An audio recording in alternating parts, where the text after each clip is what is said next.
Hi everyone. Today I'll be doing my project 2 on my discourse community with my older sister, Sydney. So Sydney, going from province to province and from teacher to teacher, did you notice a large difference in the way French was taught? Not very much in like a literal sense, because grammar is grammar, right? You can't really change that. But more so in like the communication sense. So like in Nova Scotia, you got away with being able to do like a lot more like anglicisms, like incorporating English words into your language, just because like Acadians are pretty comfortable with English and French sort of mixed together. But like I remember in Ontario, it was like very much like strict, like Français de France French. Yeah, and then even like specific teachers, like I remember we both had Madame Fred, was very Quebecois.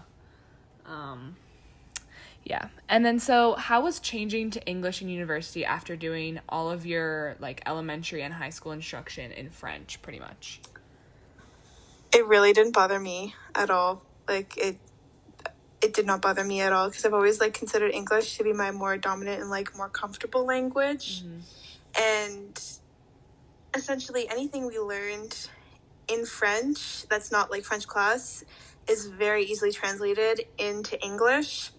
And like even some of like the science terms that I would have found like important in like high school biology are just, they're virtually the same in either language. So like if you have a term like hyperkalemia, which is just like lots of potassium, in French it's hyperkalémie, like it's the same thing. Yeah. It's very recognizable. Okay. Well, I guess that kind of relates to this question. Like, did you ever find yourself translating things back into French? Like, did you understand maybe more if it was in French, or did it not really matter?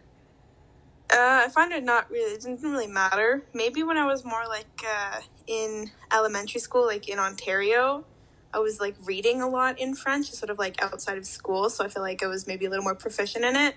But like more so in high school, like it didn't really matter what language it was in to me. Like it just, whatever. Flowed. Yeah. Okay. So now I'm going to talk about a little bit like of our family life. So mom, dad, and I are all not in medical fields of study, and I'm pretty sure dad doesn't.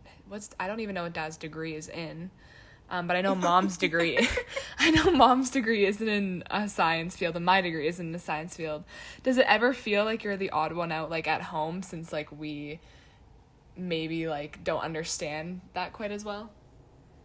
No, because I've never had to rely on you guys for schoolwork, so it's never really bothered me. And I don't walk around, like it's not like we all walk around in our day-to-day life 24/7 wearing the uniforms of the jobs we're going to go to. So I don't feel physically like the odd one out. I just feel like the one that studies science. Yeah.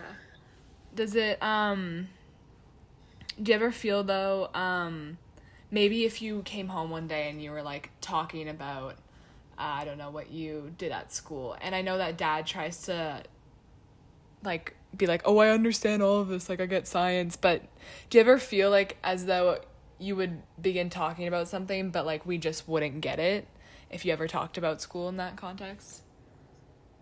Like, if I just came home and was like, tell me about DVT prophylaxis, do you know either of those words? Do you know what they mean? Like, no. I really don't think you guys are going to understand, what I'm saying. Yeah.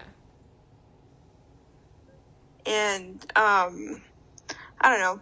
Like, with medical terms, like, you have to work with them for a lot to be able to understand them. Because there's just there's a lot of science and study that goes behind it. And then medical also comes with a lot of shorthand. Yeah. So, like, I can describe basically a patient's whole condition using, like a total combination of, 20 letters. Yeah.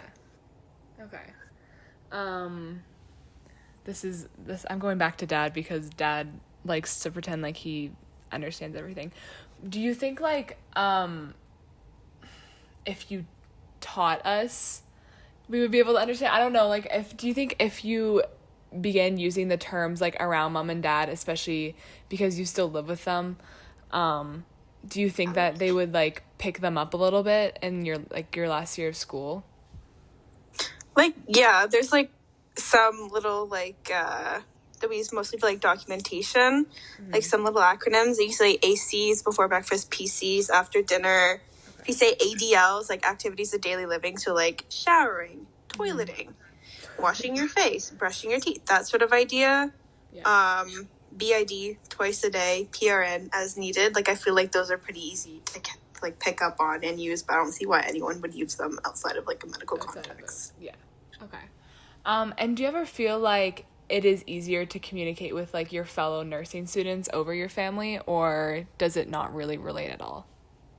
I don't think it overly relates. I don't really talk to any of my classmates. You know what nursing students are like. Haha. But like the ones that I do speak to, like we don't really use like any sort of shorthand or any sort of like medical terms unless we're like specifically discussing school. Yeah. Which I mean we do sometimes, but nah. No. Okay. Well, that's it. Thank you so much. You're welcome. Have a good night.